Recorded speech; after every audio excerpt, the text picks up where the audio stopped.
Good afternoon, everybody. Keith Engle here with TGI Sports Talks MLB update. Great to have you with us today. Hope everybody's having a fine day. We welcome everybody watching on Facebook, YouTube, Twitter. Even our Facebook feed is working correctly. Today's Mac and Jack. I still do it after all this time. The Jack and Keith Weekend Playbook Show did not make it to my TGI Sports Talk page again. Thank you, Facebook.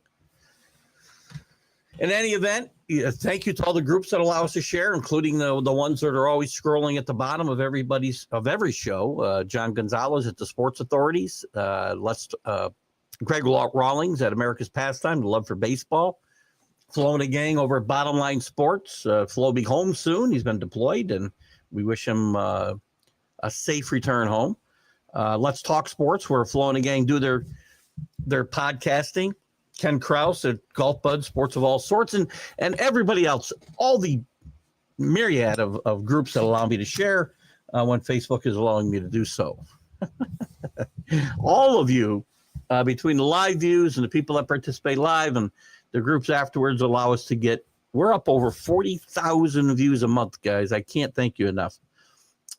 Quick shout out to Ralph Williams at RW Media.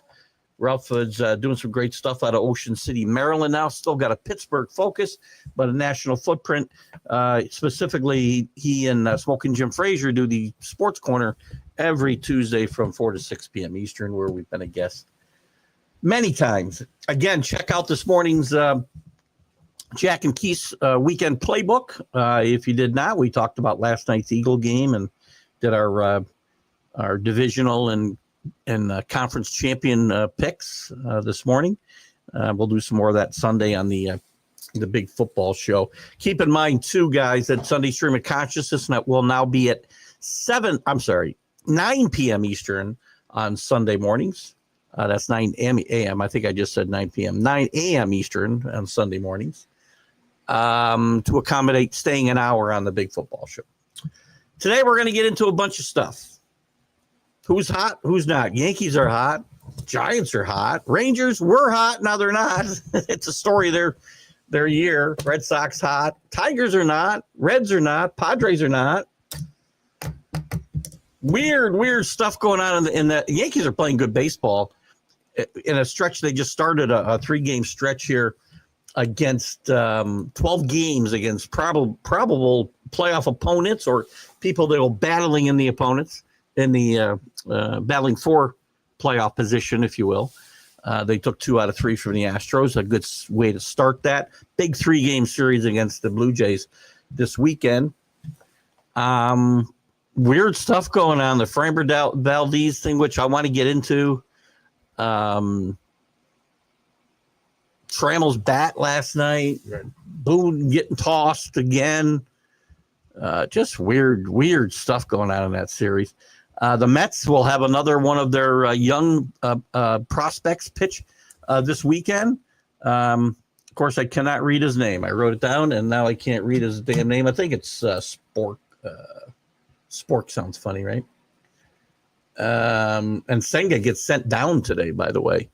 But I'll come up with that. I'm trying to read my name here. If you can help me out, certainly feel free to do so. They've been really Sprout, yeah.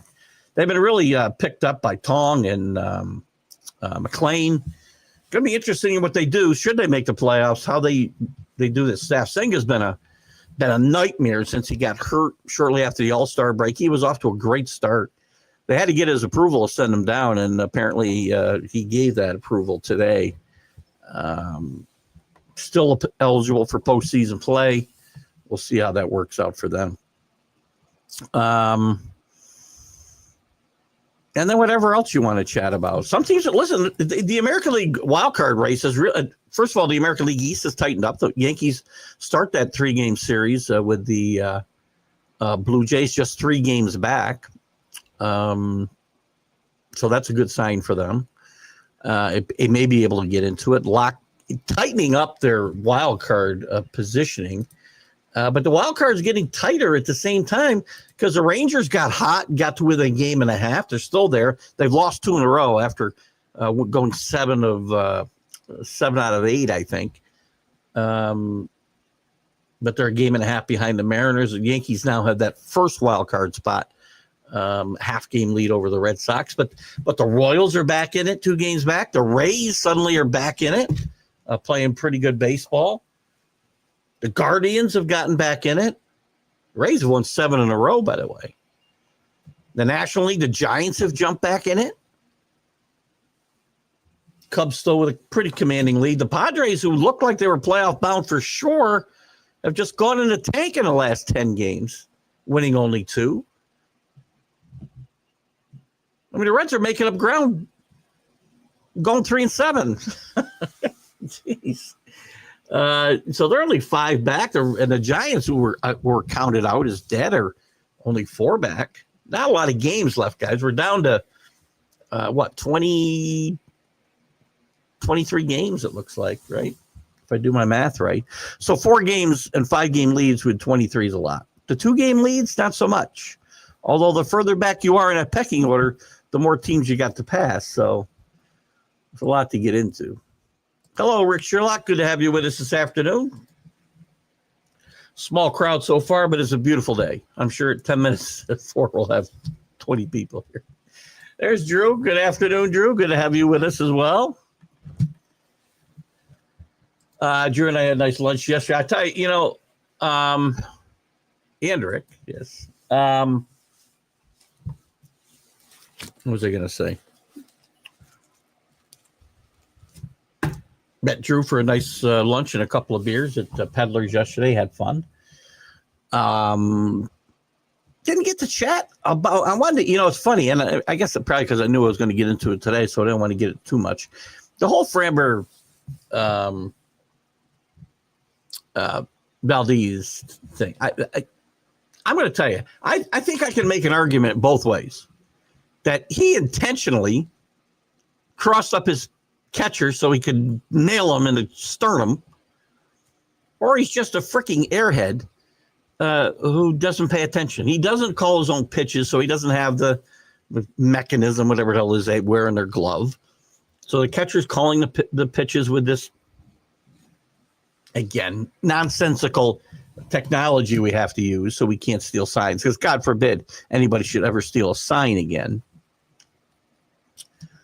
But if you'd watch the whole sequence, he really didn't want to throw the pitch that he threw to Grissom. In fact, the catcher, what's the catcher's name? Somebody can help me. Vasquez, maybe. He's a young kid, by the way. Was trying to stop him, but he was already in his motion. He wanted him to step off and they'd start over. And they didn't throw the pitch that they wanted to throw to Grissom. On the next series, on the second pitch in, he just, the catcher called for a curveball. He decided to throw a hard sinker and hit him right in the sternum. And the expression on the catcher's face sure looked like he thought he got hit intentionally. Framber showed no remorse. And by the way, this is not a guy without a past. He's had issues with teammates in the field. He shows them up in the field when they don't make plays behind him. He's had anger issues in the past, which he has, whatever you want to call it, anger management, a sports, what do we call it? Sports psychology coach. And again, this deal that he had turned to walking away to get his thoughts about it, that's one thing they've taught him. So look, I see things that say, look, he hit him and then he was all worked up and he put one of the tools together that his sports psychologist told him to do, and he kind of walked away to get his thoughts, collect his thoughts before he acted out. I got to tell you, I'm not buying it. I'm just not buying it. The lack of remorse. If I hit my guy by accident like that, I'd have been, oh my God, dude, I'm so sorry. I think there's zero chance he didn't hit on purpose. But at the same time, I could make an argument. Why would you do that? That's stupid. But is that really an argument when we're talking about somebody who's got the history and maybe character issues that he has? Sorry. If you don't like me calling out somebody's character, I only call him as I see him. I watched him show up his fielders when they don't make plays that he thinks should have been made. And some other issues with his teammates as well. So maybe all isn't well in Astroland. I don't know. Drew says he questioned himself, but his reaction as soon as he threw it, the pitch indicated to me that it was intentional. I thought the same thing. And I thought about the turning his back, and they tried to explain that away, Drew, if you read the Salazar. Thank you for the name.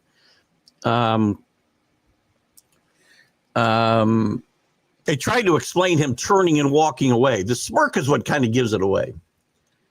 They tried to explain the walking away as what he was taught. As I said, it's a tool that they've given him when he gets upset to kind of just walk away, get your thoughts about you. Well, look at if I just freaking hit my catcher square to sternum as hard as I could, I think my first reaction would be, oh my God, I'm so sorry. And they said all the right things afterwards, but not until after. They went and talked to the manager. So and you saw Salazar's face. And he did. Well, I agree with you. It's hard. I mean, if you watch the tape, it's very close. Valdez started his motion, and then Salazar is going like this, right? Back off. And it was kind of late in his motion to do it. But these are two guys that were not on the same page. And he's a young guy, Salazar, right? But he had caught him, I think, the start before. I'm pretty sure the start before with 7 scoreless innings. So they worked pretty well together then. This is a guy, too, by the way, who is looking to become the highest paid left-handed pitcher in baseball. He's going to be a free agent. He's going to be very well sought after because his numbers and his talent is through the roof, but he's got a 10-cent head, right? The old saying, he's got $1 million arm, which probably should be raised, and a 10-cent head. Remember Michael Pineda with he pitched for the Yankees and I think Seattle before that, and God knows where after. And 100 other guys, $1 million arms, 10-cent head. This is a guy with that problem. Now, there's going to be a dumb owner out there, right? There's always one dumb owner. But this is a guy who's going to be out there looking for a contract. And if teams aren't looking at character, and I guarantee they are, or our favorite, somewhat banned pitcher would be pitching in the major leagues. Teams do care about character, and this guy is lacking as far as I can see. Very sad. Hello, JB. Good to have you with us. You're into another Royal fan somewhere. Oh, somebody at the Orioles series this weekend or something. I'm not sure. Orioles. I guess they still got a shot at 500. They won 3 in a row. Oh, gosh. I'm sorry, JB. It's been a tough year, and I did pick your team to go to the World Series, to be fair. What's Drew got here? Nice try. History from last year in the game against the Angels in 2024. Admittedly strayed from catcher Yainer Diaz's game plan, and the Angels scored 9 runs. Which led to Espada to pair Valdez with another catcher for the following 7 starts. Excuse me. Well, there you go. There's a perfect example. So buyer beware with this guy, right? You know he's going to up with the Mets or the Yankees. Great stuff. He's 31 years old. I think he's the same age as Max Fried. Not sure who his agent is. Drew might know. But I guarantee he's going to be looking at Max Fried money, and some dumb owner is going to give it to him. I wouldn't. If you can't control yourself any better than that, so you're in your catcher on a different page, and Grisham hits a big home run off you, and you decide, well, I'll show him. He's probably aiming for his face. And when you saw Salazar's face, I mean, to me, it looked like he knew he got thrown at. That was, yes, thank you. I just was thinking about Trevor Bauer. With Trevor Bauer being out of the majors for 4, yellow crisp, by the way. Only other player I can think of to make that comeback and be lights out would be Steve Howe in 1992. He hadn't even touched the ball in 3 years. You know what? Steve Howe is one of the biggest cautionary tales in baseball. He was awesome. I want to say in 92, he might have been pitching with the Yankees. He was great, but his problems never went away. And Steve Howe died tragically very young. I think he's 50-ish maybe. But great name, by the way. And by the way, Steve Howe and Bauer, I mean, their situations are obviously a bit different. I got Steve Howie. Who knows? I know that guy. Oh, Steve Howie. If I put in Steve Howie, I get what's his face from the Reba show. Where are you, Steve Howe? Apparently, he's not the most famous baseball player we're going to find.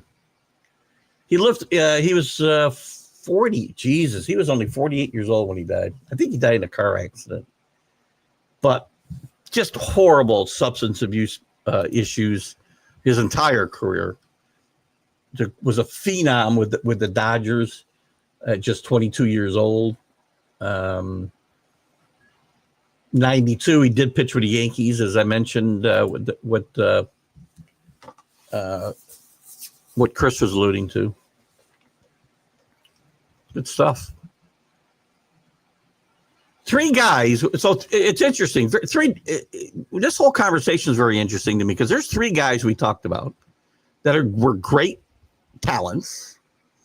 Steve Howe was a great talent. He was a relief pitcher. Trevor Bauer, whatever you think of him, was a great talent. Valdez is a great talent, but they all got their head in a screwed up place. For Steve Howe, it was drugs. He was great, by the way. He only pitched, what did he pitch? 48 innings for the Yankees in 91 when he came back after that 4-year stint. He did pitch a 1.68 ERA.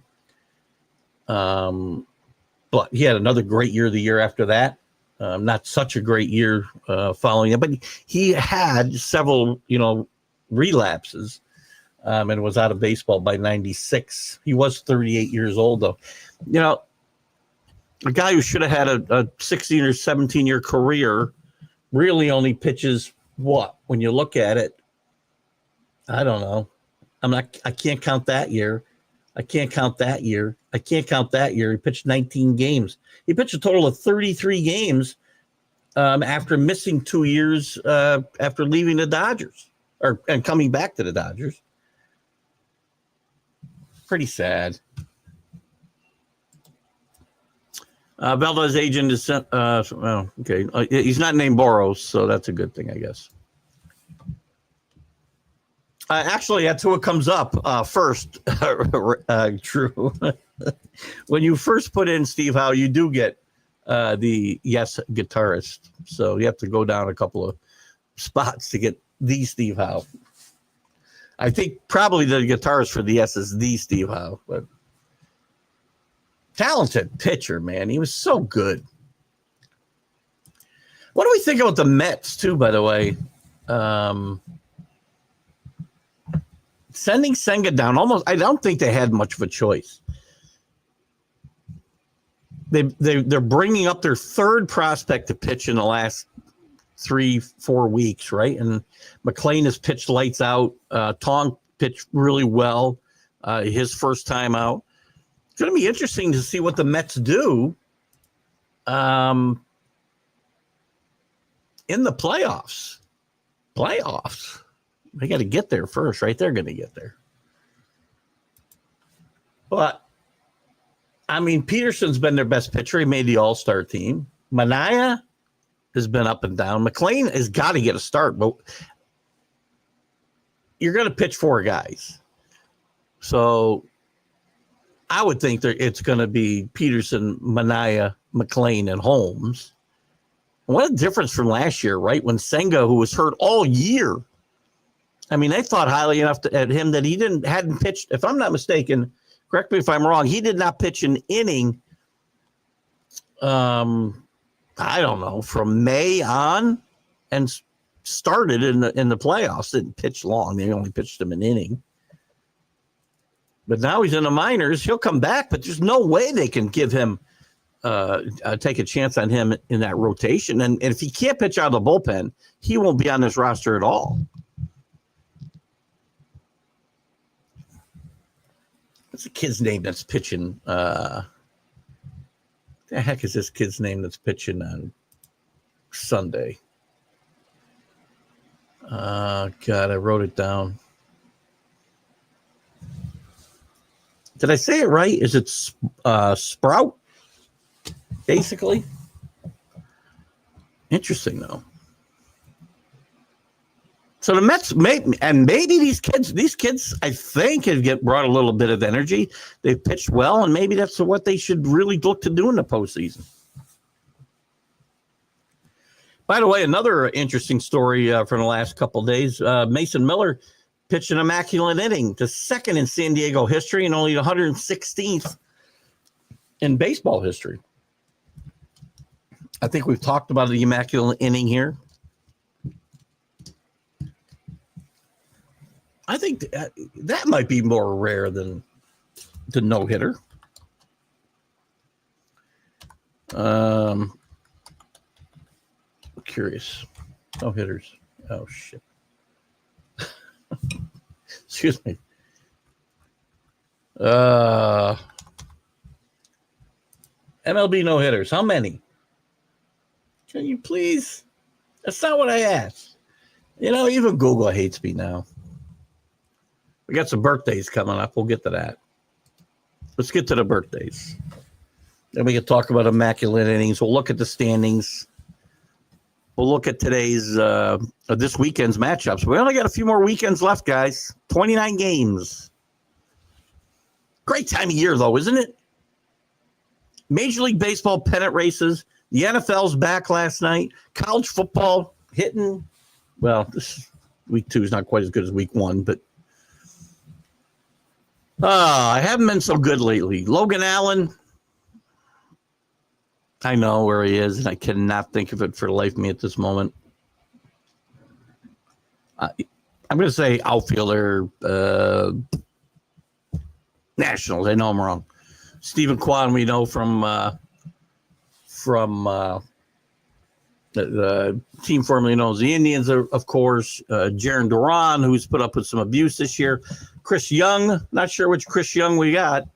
Big yet Chris Young, short Chris Young.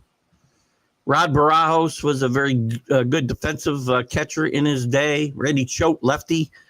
Another example of folks, teach your kids to be left-handed because you don't have to be that great to pitch for quite a while. Choate pitched for a while, including with the Yankees for a bit.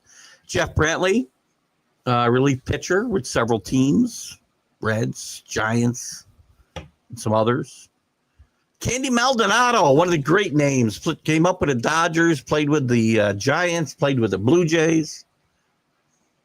Dave Moorhead, escaping me at the moment. Bill Mazeroski, second baseman, obviously hit the big home run in the 60 World Series. Max Bishop. Nap LaJoy in the Hall of Fame, great player. Al Orth.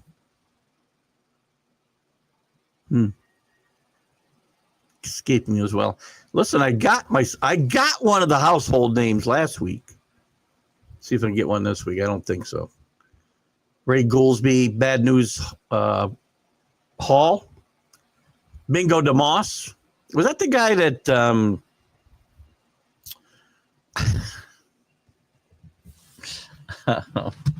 never mind. I'm not going to say that. I'll probably get in trouble.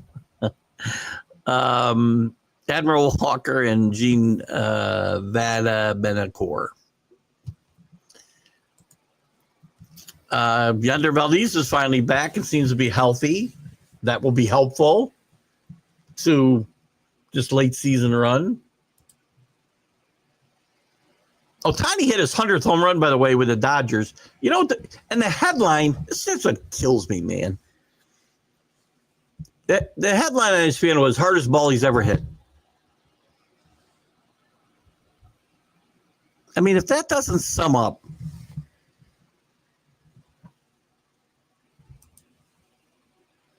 Oh, I got one more story I want to touch on, too, because the anniversary is coming up this a couple of days.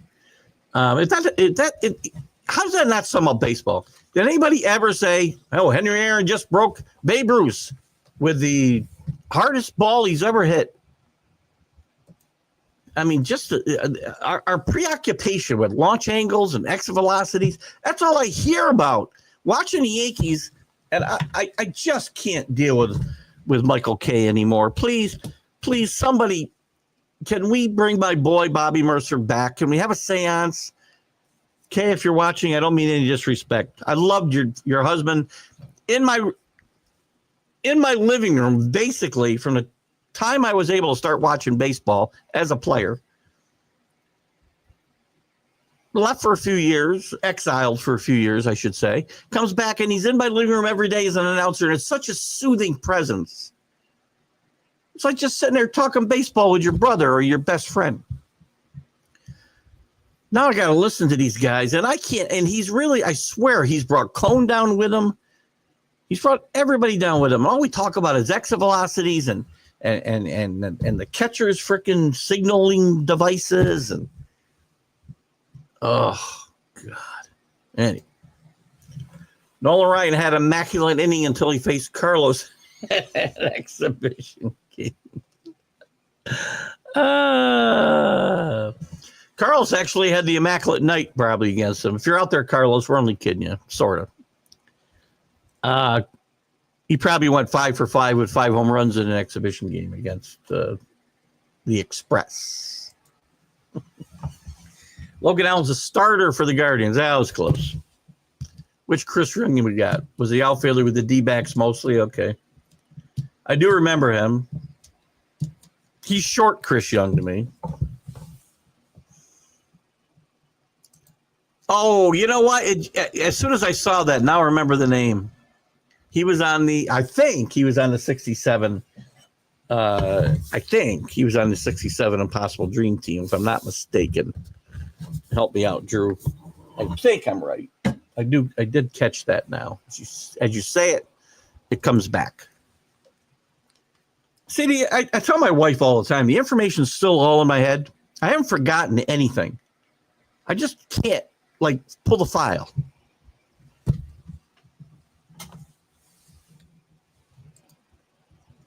Soto's paying for his contract the last 3 years. Soto's actually done very well. What's his overall numbers, by the way? Let me just take a quick look here. Wow, I'm still on the Mets. Interestingly enough. I mean, Soto's going to end up having a pretty good year number-wise, right? But numbers aren't everything. He's only hitting 259. He's not a guy who's, hit high 300s or he's had years like this. But he's got 37 homers. He's going to finish with 40-plus homers and 100-plus RBIs. But here's a number that sticks out for me. 491 at-bats. He's got 16 doubles. That's not good. Pete Alonso, who, by the way, I compare to Dave Kingman all the time, right? He's got 35. I'll bet you Dave Kingman never hit 35 in a year. That's not a bad number. Oh, jeez. How can Soto be out there with 16 doubles? I'll tell you how. He thinks he hit 53 home runs. Or, well, I should say, let's just double his total. Right? He probably thinks he had 53 home runs and turned those other 16 doubles into singles. He does have 27 stolen bases, too, which is a little shocking. He's going to get 30 for 30. 30 and 30, I would say. Look, I'm not trying to run him into the ground. I'm just trying to tell you what I've been telling you all along. He's a one-dimensional player. So he's got some stolen bases. That's fine. I don't know how many caught stealing he's got. But he's not going to help you in the field. He'll make a spectacular play here and there, and they don't misplay, a ball in a big moment. He doesn't run the bases well. He doesn't hustle. 16 doubles tells me he doesn't hustle. There's no way a guy with this type of talent gets 16 doubles in a season in 500 at-bats. Lindor's got 29. I'm trying to find somebody with as many. McNeil's got 150 less at-bats. He's got more doubles.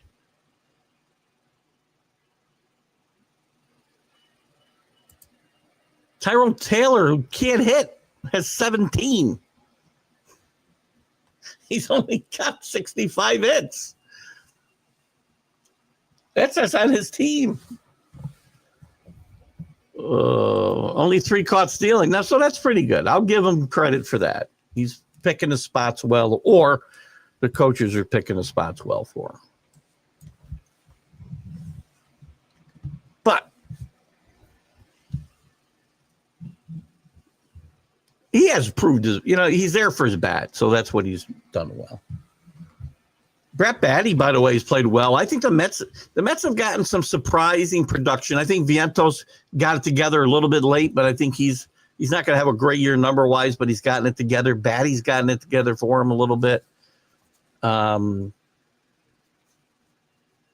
This team could still be a tough out in the playoffs. I'm telling you. I'm probably starting Peterson. I might start Peterson. Look at the numbers here.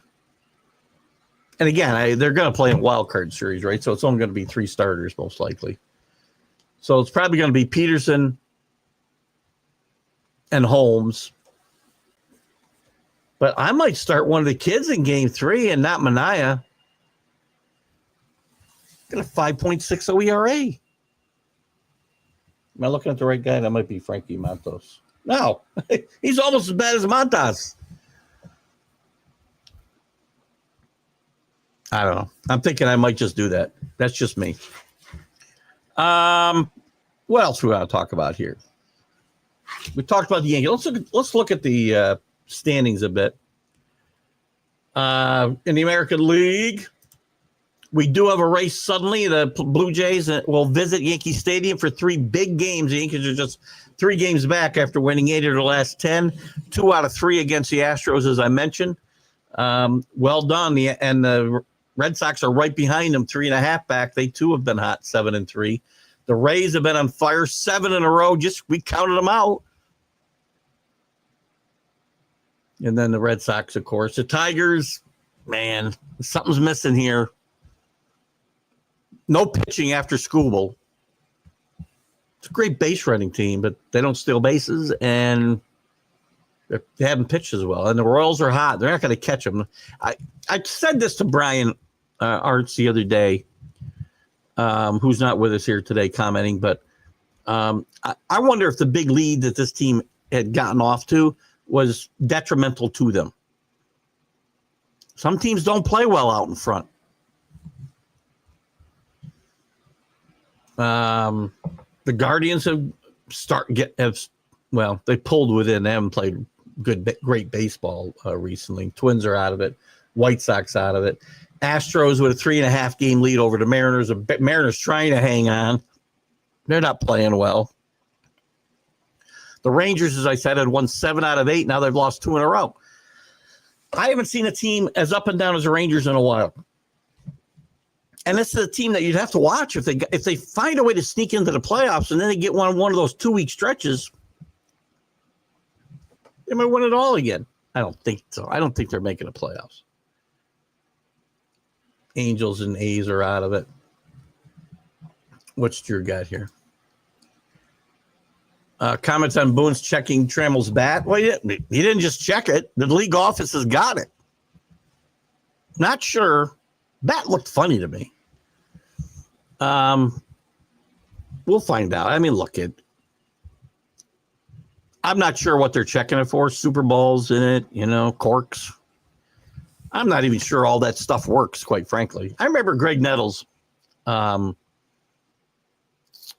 year hitting a base hit and his bat broken. Like all these Super Balls came flying out of it. I don't think this stuff even helps, quite frankly. So we'll see what the league office has to say. Again, people are going to point and say, "Oh, look at the Astros cheating again." Please, I got to get with Michael Denton. Michael. Oh God, he wants to do an article on the overrated scandals that we've seen in the last couple of years, and he wants comments from me, and I've got plenty of them. I just haven't taken time to write them down. I got to go to Chat GPT and have them do it for me. But it's pretty. Look at everybody's trying to get an edge. I keep telling you. So anyway, we'll see what happens. It's up to the league now. I don't know what he was looking for. Freddie Peralta has 29 scoreless inning streak. I did not know that. Here's the thing, too. Hello, Ron. Haven't seen you in a while. Ron Panetta. How are you, my friend? Good to see you. Freddie Peralta sneaks up. These inning streaks and things like these inning streaks sneak up on you because, guys do them 5 innings at a time now. When Oral Hershiser broke Don Drysdale's record, I want to say they were all complete games. I could be wrong, but I'd be shocked. MLB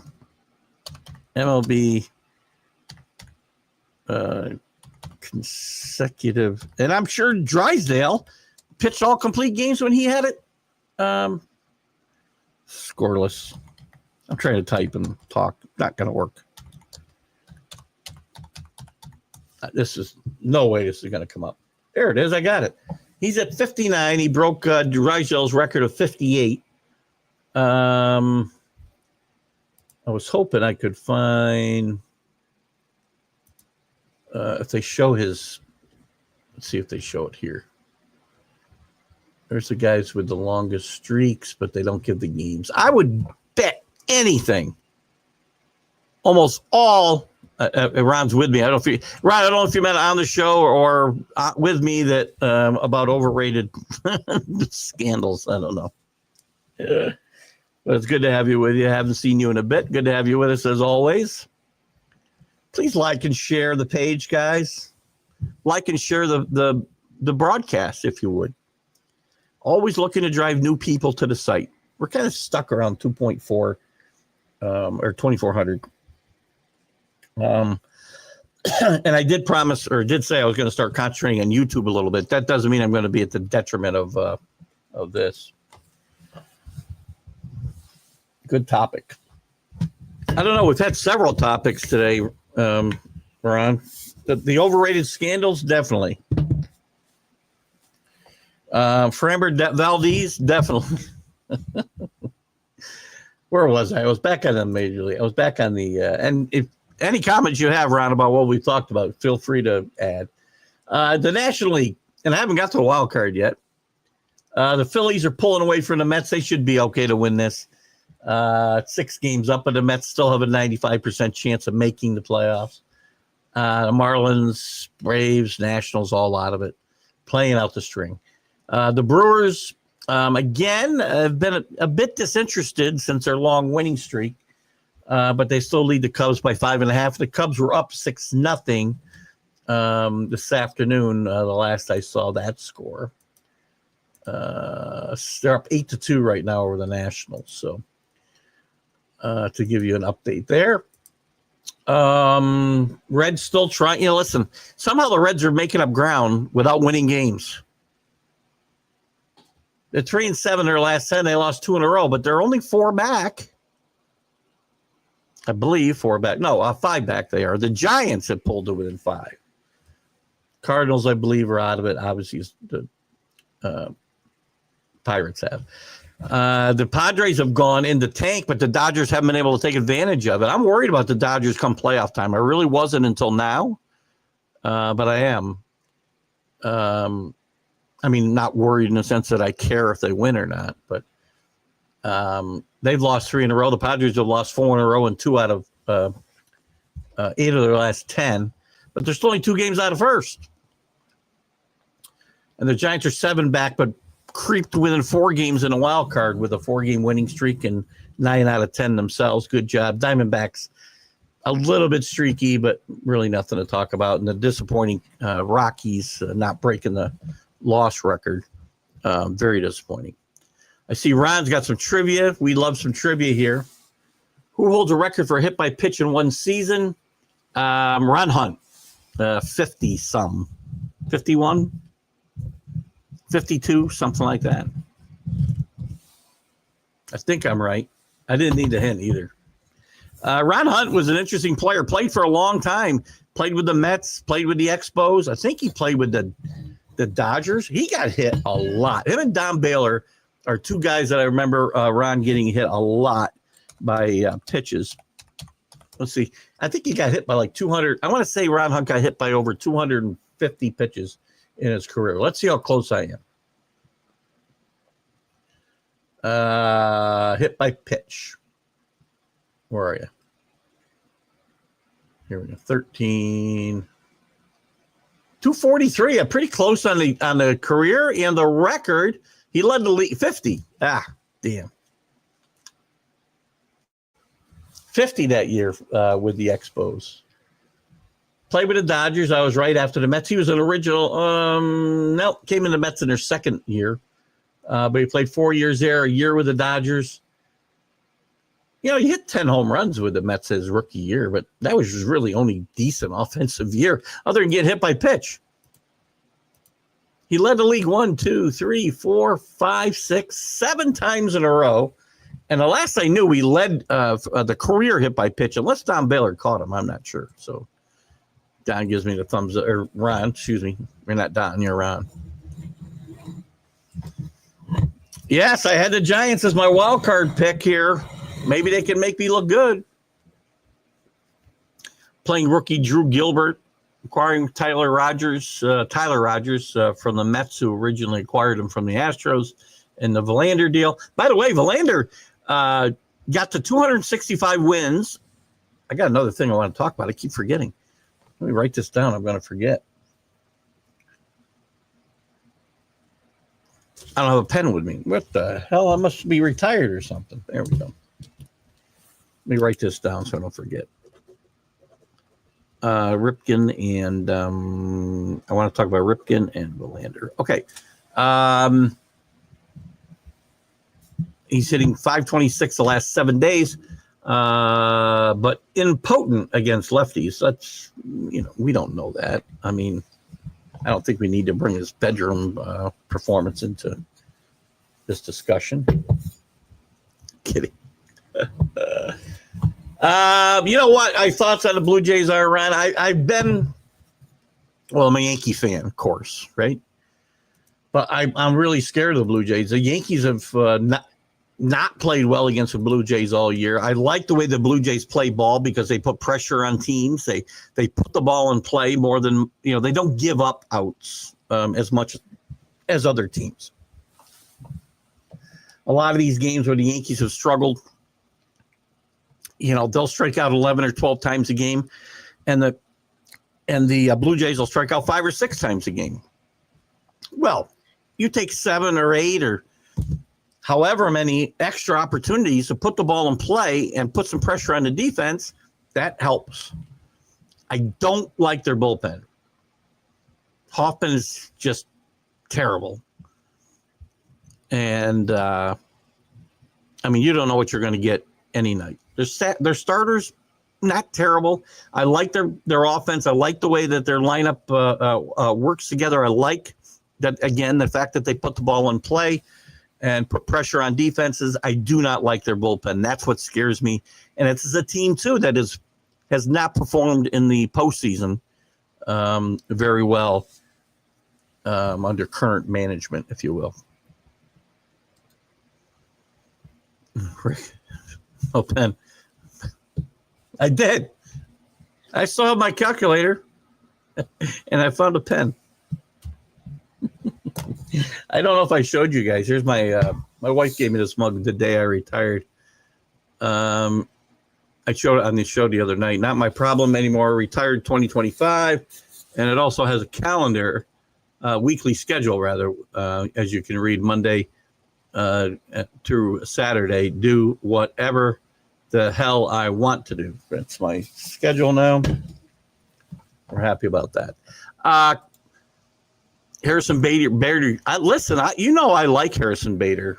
I love the way he plays the game. I know you're not a big fan, Drew. I like the way he plays defense. I like the energy he brings to a lineup. He's one of those guys where his contributions often don't show up in the box score.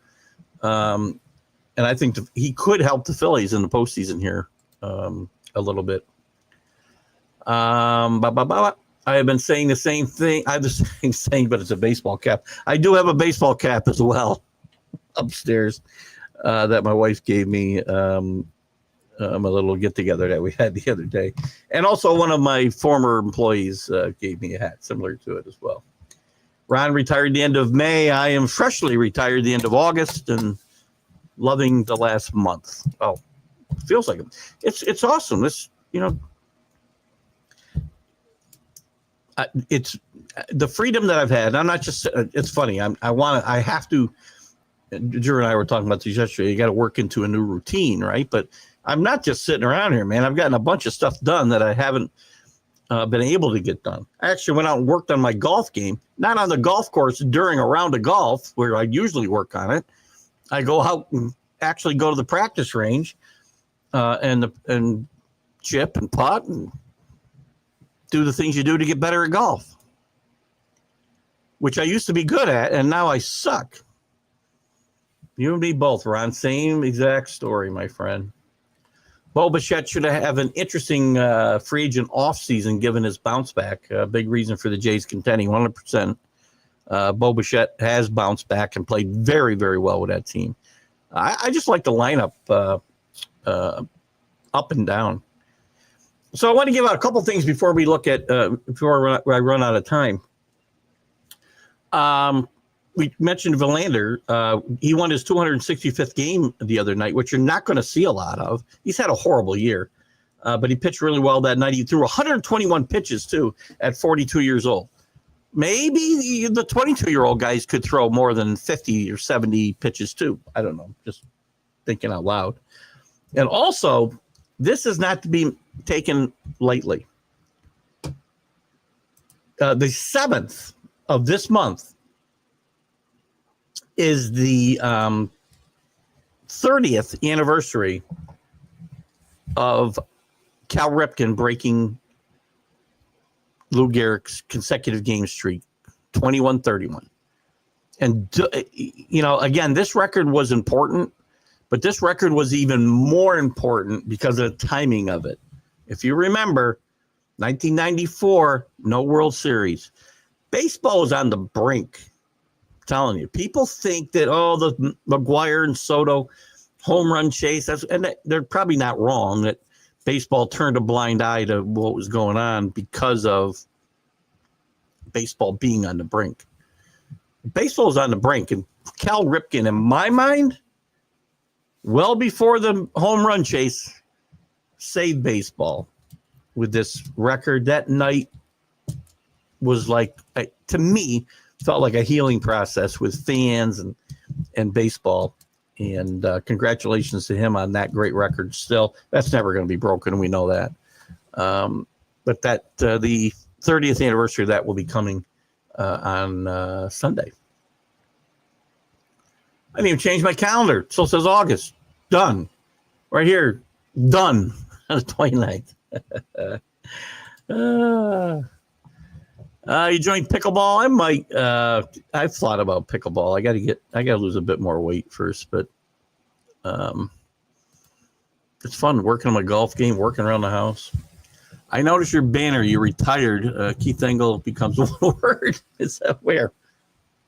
I think I did that a couple weeks ago. I forgot.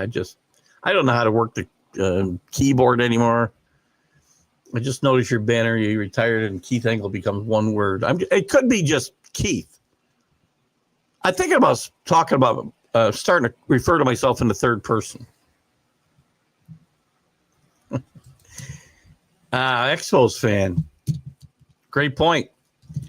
Well, as a Yankee fan, Ron, I feel the same way because, we have no way to know, but those teams were the best two teams in baseball when we went on strike.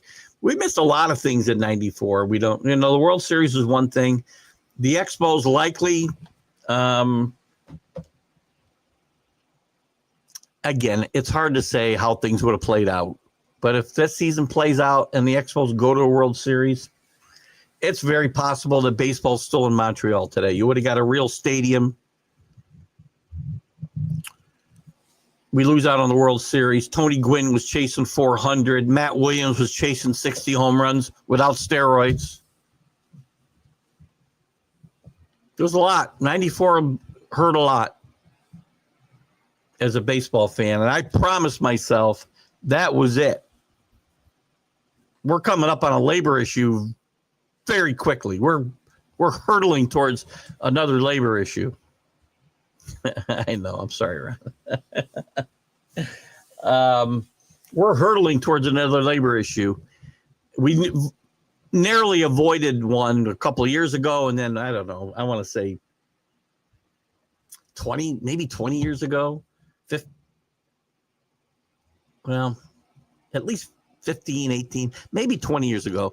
Again, very close to a lockout or strike, whatever you want to call it. I don't care. If we have another work stoppage that affects the season, I'm out of here. You won't see the show. There won't be one. We'll be doing a PGA update.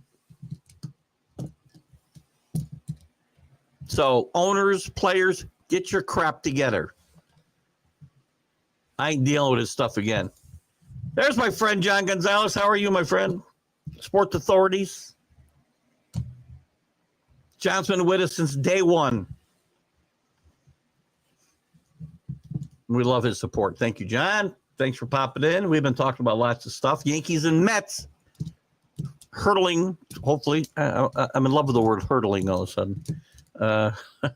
Well, the Yankees might be hurtling. The Mets, I don't know what they're doing. Let's look at this weekend's series, shall we?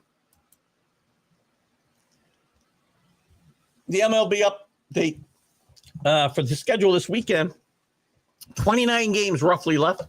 I already talked about the White Sox. I'm sorry, the Cubs are beating the Nationals 8-2 right now. Irvin and Assad started that game. We got the White Sox at the Tigers. Shane Smith against Jack Flaherty. The Brewers are at the Pirates. Quinn Priester, who's pitched pretty well, I think, for the Brewers myself, against Veto. The Mets and the Reds, big series, actually. Peterson against Abbott. This is an important series for the Reds if they want to try to get back in this thing. The Dodgers are at the Orioles. Glasnow against Creamer. Toronto, as I said, against New York. We got Gausman and Schlittler. By the way, Drew, big article in the Athletic this week that the Yankee announcers are afraid of saying the same word I am. I can say Schlittler, and I'm not going to get in trouble. They might. Phillies against the Marlins. Sanchez and Belezzo will kick it off tonight. Mariners, will be at the Braves. Gilbert against Sale. Indians, a team formerly known as the Indians, and the Rays. Huge series. Two teams battling for the wild card. Williams against Jacks. Twins and the Royals. Big series for the Royals. Lopez and Waka.